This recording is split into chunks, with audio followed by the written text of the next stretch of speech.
ಬಂಟ್ವಾಳದ ಅಲಿಪಾದೆಯ ಇಗರಿಜಿಯ ಮುಂಭಾಗದಲ್ಲಿ ಸರ್ಕಾರಿ ಜಾಗದಲ್ಲಿ ಅನಧಿಕೃತವಾಗಿ ನಿರ್ಮಿಸಿರುವ ಯೇಸುವಿನ ಪ್ರತಿಮೆಯನ್ನು ತೆರವುಗೊಳಿಸಬೇಕೆಂದು ಹಿಂದೂ ಜಾಗರಣ ವೇದಿಕೆಯ ಪ್ರಮುಖ ನರಸಿಂಹಮಾಣಿ ಒತ್ತಾಯಿಸಿದ್ದಾರೆ. ಅವರು ಬೀಸು ರೋಡ್ನ ಪ್ರೆಸ್ ಕ್ಲಬ್ನಲ್ಲಿ ಕರೆದ ಪತ್ರಿಕಾಗೋಷ್ಠಿಯಲ್ಲಿ ವಿಚಾರವನ್ನು ತಿಳಿಸಿದ್ದಾರೆ. ಈ ಘಟನೆಯನ್ನು ಹಿಂದೂ ಜಾಗರಣ ವೇದಿಕೆ ಖಂಡಿಸುತ್ತೆ.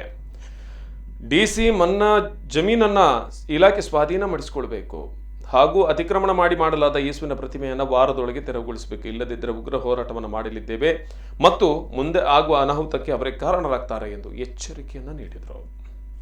ಮೂಲಕ ಮತಾಂತರವ ಲೌಕಿಕವಾದ ಮೂಲಕ ಈ ದೇಶವನ್ನ ಕ್ರೈಸ್ತೀಕರಣವನ್ನು ಮಾಡಬೇಕು ಎನ್ನುವಂತ ದೃಷ್ಟಿಯಿಂದ ಒಂದು ಕಡೆ ಕ್ರೈಸ್ತರು ಕೂಡ ನಿಧಾನವಾಗಿ ಈ ಘರ್ಷಣೆ ನಡೆಯುವಂತ ಸಂದರ್ಭದಲ್ಲಿ ಅವರ ಬೇಲೆಯನ್ನ ಬೇಯಿಸ್ತಾ ಇದ್ದಾರೆ. ನಮ್ಗೆ ಗೊತ್ತಿದೆ, ಬೇರೆ ಬೇರೆ ಸ್ಥಳದಲ್ಲಿ ಖಾಲಿ ಜಾಗ ಅಥವಾ ಎತ್ತರದ ಬೆಟ್ಟಗಳಲ್ಲಿ ಆ ಭೂ ಅತಿಕ್ರಮಣ ಮಾಡುವಂಥದ್ದು ಇದೇನು ಹೊಸದಲ್ಲ. ಉತ್ತರ ಕನ್ನಡದಲ್ಲಿ ರಾಮನಗರ ಬೇರೆ ಬೇರೆ ಕಡೆಯಲ್ಲಿ ಘರ್ಷಣೆ ಕೂಡ ಆಗಿದೆ. ಆ ಜಾಗವನ್ನ ಸುಮಾರು 500-1,000 ಎಕರೆ ಜಾಗವನ್ನು ಕೂಡ ಅವರ ಸಿಲುಬೆಯನ್ನ ಇಟ್ಟು ಆ ಜಾಗವನ್ನು ಅತಿಕ್ರಮಣ ಮಾಡುವಂತ ದೊಡ್ಡ ಷಡ್ಯಂತ್ರವನ್ನ ಮಾಡ್ತಾ ಇದ್ದಾರೆ. ಇದಕ್ಕೆ ಹೋರಾಟವನ್ನ ಮಾಡಿದೆ, ಅದರಲ್ಲಿ ಯಶಸ್ವಿ ಕೂಡ ಆಗಿದ್ದೇವೆ. ಆ ಭೂ ಅತಿಕ್ರಮಣ ತೆರವು ಕೂಡ ಆಗಿದೆ.